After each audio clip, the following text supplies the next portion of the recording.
তুমি এখনো মাথা নিচু করে আছো কেন? কি ব্যাপার? এম্বারেসমেন্ট হচ্ছে? হ্যাঁ, নিয়ে এসেছিলে কেন তাহলে তুমি ওকে? আর এখন তো আরো কত কিছু বলে যাচ্ছে, আমি কাউকে কিছু বলিনি। ও কি বলছে সেটা তো আমাকে জানতে হবে। কেন বলছে ও বারবার এক কথা?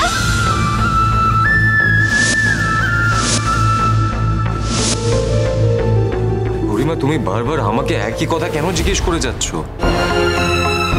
আমি কি করে বলতে পারবো বলো? আমি না ওকে ঘরে নিয়ে গিয়ে শুয়ে দিই। ও কথা বলার মতো অবস্থায় নেই, খুব বিধ্বস্ত লাগছে ওকে। হ্যাঁ, নিয়ে যাও, ওকে নিয়ে যাও। আমাদের আরো এম্বারেস করুক, সবাইকে এখানে আরো হ্যারাস করুক। আমি না একটা কথা বুঝতে পারলাম না, ওই পার্টিটাতে ওকে এন্ট্রি কে দিল আর কেনই বা দিল?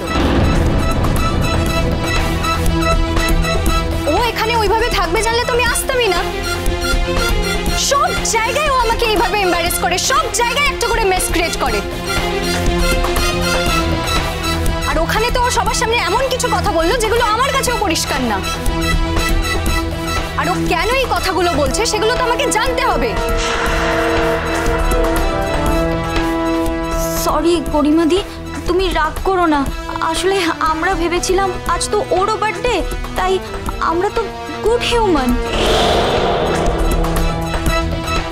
দেখো, আমরা তো সবাই এনজয় করছিলাম, আর ও তো আমাদের এজের, তাই ভাবলাম ওকে ডেকে নিই। সারা জীবন তো এই সবই করে বেরিয়েছো, বেনারসেও নিশ্চয়ই এই সবই করতে, আর ঠিক এইভাবেই বাদশাকেও ভাসিয়েছো। ওর মতো মেয়ে এটা ছাড়া কি বা করতে পারে জাহ্নবী?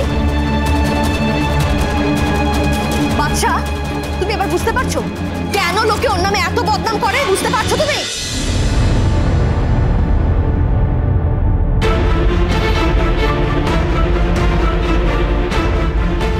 কি বলছে ও? কি বলছে? আমি সত্যি বুঝতে পারছি না কি হয়েছিল ওখানে। আরণ্য, কি হয়েছিল ওখানে?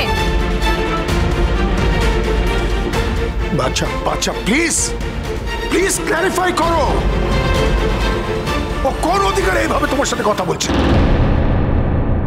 বাবা, আমি কি করে জানবো? আমি তো ওকে এই কথাগুলো শিখিয়ে দিইনি। আমি কি করে জানবো এসব কথা কেন বলছে? আর ও তো সেন্সে নেই, ও তো নিজেও জানে না ও কি সব বলছে। আমি ওর কাছ থেকে ঠিক জানবো ও যে বারবার বলছে না আমি বলিনি, ও কি বলেনি। তোমার কি মনে হয় বড় মা, ও যখন সেন্সে থাকবে তখন এই কথাগুলো ও বলবে? আর ওর সাবকনশিয়াস মাইন্ডে যা যা আছে ও এখন সেগুলো বলছে, আর সেটা আমার জানা খুব জরুরি।